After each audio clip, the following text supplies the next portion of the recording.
안녕하세요. 정치 한류 해외 반응을 소개하는 정말 치명적인 클래스 정치 클래스 TV입니다. 오늘은 영화 전문 인터넷 매체 인디와이어에 올라온 박찬욱 오징어 게임 극찬 기생충 역사적 사건이란 제목의 기사를 소개하고 박찬욱 감독의 작심 발언에 대한 해외 네티즌 반응까지 살펴보겠습니다. 헤어질 결심 감독은 두 프로젝트 모두 한국 영화인에게 문을 열어준 것으로 평가했습니다. 박찬욱은 신작 헤어질 결심으로 감독상을 받으며 칸 영화제에서 즐거운 한 주를 보냈습니다. 올드보이 감독은 또한 영화 애호가들에게 그의 다가오는 프로젝트에 대한 힌트를 주었습니다. 그가 원하는 대로 서부극 공상과학 영화 코스타가브라스의 X 리메이크가 포함될 예정입니다. 세계에서 가장 권위 있는 영화제는 항상 한국 감독의 작품을 환영했지만 최근 몇 년 동안 그의 모국 영화가 칸에서 점점 더 잘 대표되고 있다고 말합니다. 봉준호의 기생충은 2019년 황금종려상을 수상한 기억에 남습니다. 이후 주요 오스카상을 휩쓸며 역사적인 작품상을 수상했습니다. 박 감독은 본 감독의 기생충이 흥행하기 훨씬 전부터 찬사를 받는 영화를 만들고 있었지만 감독은 더 많은 한국 영화가 국제적 찬사를 받는 것을 보고 감격합니다. 버라이어티와의 인터뷰에서 그는 기생충이 영화계에 미친 영향을 칭찬했습니다. 기생충은 결정적 순간이었습니다. 역사적 사건이었습니다. 라고 박 감독은 말했습니다. 영화 기생충 이전과 기생충 이후로 분류할 수도 있습니다.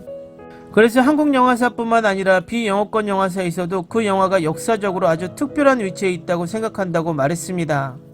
기생충이 한국 영화인들에게 큰 문을 열었지만 오징어 게임은 이를 싹쓸이 했습니다. 황동혁의 블록버스터 시리즈는 순식간에 넷플릭스 역사상 가장 많이 시청한 시리즈가 되었으며 스트리머는 한국 콘텐츠에 대한 투자를 크게 늘렸습니다. 그리고 물론 오징어 게임도 마찬가지입니다 라고 그는 말했습니다. 이러한 콘텐츠를 통해 이 영화와 TV 시리즈를 통해 영어가 아닌 영화를 제작하는 감독들은 전 세계의 더 많은 관객들에게 훨씬 더 가까이 다가갈 수 있습니다. 한국 영화 제작자들이 기생충과 오징어 게임을 통해 얻은 특별한 이점 외에도 외국 영화 제작자들은 더 많은 관객에게 다가갈 수 있는 또 다른 기회인 스트리밍을 즐기고 있습니다. 박찬욱 감독은 아직 주요 스트리밍 서비스를 위해 프로젝트를 만들지 않았지만 그들이 창출한 기회에 대해 칭찬했습니다. 그는 스트리밍에 대해 특히 영어가 아닌 언어로 콘텐츠를 만드는 감독들에게 장점이 있습니다라고 말합니다. 하지만 그렇다고 해서 감독이 그 플랫폼을 위해 오리지널 콘텐츠나 오리지널 영화를 만들어야 한다는 뜻은 아닙니다. 그는 확실히 이전 작품과 장편 영화를 스트리밍 플랫폼으로 가져와 더 많은 청중에게 다가갈 수 있습니다라고 덧붙입니다.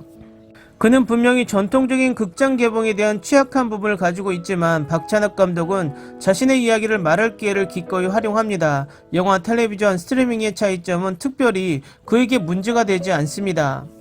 플랫폼은 나에게 중요하지 않습니다 라고 그는 말했습니다. 계속해서 각 플랫폼에 가장 적합한 이야기를 발굴하고 전달하겠습니다 라고 말합니다.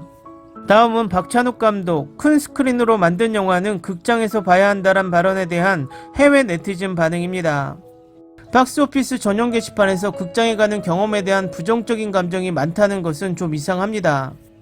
어쨌든 나는 박찬욱 감독의 견해에 동의합니다. 나는 실제로 다음과 같은 이유로 극장에서 일부 영화를 보는 것을 선호합니다. 공포, 액션, 코미디 영화는 관객의 반응을 훨씬 더 재밌게 볼 수 있습니다.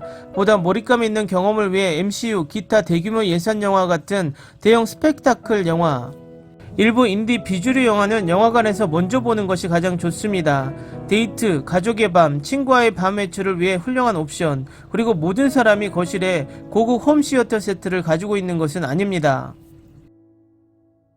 나는 많은 영화를 보았고 영화를 좋아하는 모든 사람들을 항상 존경합니다. 극장에서 가장 안 좋은 기억은 아마도 영화 조커에서 엄마를 죽일 때 너무 크게 웃었던 사람일 것입니다. 하지만 안 좋은 기억은 솔직히 그게 전부입니다. 영화를 보러 가는 것은 내가 가장 좋아하는 나와의 데이트입니다. 100% 동의합니다. 극장은 내가 더 느리고 미묘한 영화에 집중하도록 도와줍니다. 나는 드라이브 마이 카를 좋아했지만 집에서 3시간 이상 집중할 수 있었을까요? 아니, 내 전화기가 마법처럼 내 시청을 방해할 것입니다. 인디 영화는 집중력이 많이 요구되기 때문에 극장 경험이 가장 필요한 영화라고 생각합니다. 우리 지역 극장은 2000년대 초반 이후로 업데이트되지 않았습니다. 따라서 큰 화면에서 블록버스터를 보는 것은 저화질처럼 보입니다. 요즘 대부분의 사람들은 집에 4K TV를 가지고 있으며 원하는 음식과 함께 잠시 쉴 수 있는 편안한 좌석에 앉아 영화를 볼 수 있는 것이 더 좋습니다. 붐비는 방에서 오래된 박스 프로젝트 TV로 영화를 보는 것 같은 느낌이 아니라 독특한 명성을 다시 경험할 수 있도록 극장을 업데이트해야 한다고 생각합니다.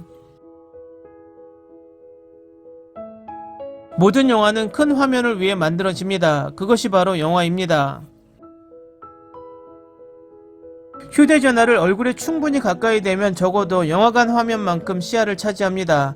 농담이고 물론 박찬욱 감독이 옳습니다. 하지만 내가 실제로 극장에 갈 가능성이 높아질까요? 아니요. 네, 물론 그것이 모든 영화가 돈을 버는 방법입니다. 그들이 그것을 원하지 않는다면 의미가 없을 것입니다. 강렬한 실제적 영화 또는 CGI 장면이 포함된 IMAX 형식으로 촬영된 영화를 완전히 감상하려면 극장에서 봐야 합니다. 나는 가능하면 극장에서 영화를 보는 것을 선호합니다. 그러나 많은 야유와 고함 소리가 난무하는 매진 영화가 될 것이라는 것을 미리 알고 있다면 더 나은 청중을 가질 영화를 위해 몇 주를 기다릴 것입니다. 나는 시끄럽고 붐비는 극장을 참을 수 없습니다. 나는 기본적으로 주말에 개봉하는 슈퍼히어로 영화를 더 이상 보지 않습니다. 좌석을 좀 더 넓게 벌리고 실제로 사람들이 휴대폰을 사용하는 것을 멈추고 음식을 먹지 않고 너무 많은 사람들을 빽빽이 채우지 말고 가격에 대한 조치를 취하면 다시 생각해 보겠습니다. 나는 낯선 사람과 팔걸이를 놓고 싸우는 것을 싫어합니다. 댓글 반응 잘 보셨나요? 댓글을 보면 대부분 수긍이 가지만 극장 시설이 열악해서 가기 싫다는 말이 우리나라와 대비해 생각하면 우리나라 극장 시설이 얼마나 뛰어난지 다시 생각하게 됩니다. 이번에 마동석 주연의 영화 범죄도시2가 코로나가 완화되면서 관객수 기록을 세우고 있습니다. 그래도 개인적인 생각이지만 영화는 영화관에서 보는 것이 아직까지는 좋습니다. 재밌게 잘 보셨나요? 여러분의 구독, 좋아요, 댓글은 콘텐츠 제작에 큰 힘이 됩니다. 재밌게 보셨다면 꼭 부탁드립니다. 좋은 영상으로 보답해 드리겠습니다. 오늘도 편안한 하루 되시기 바랍니다.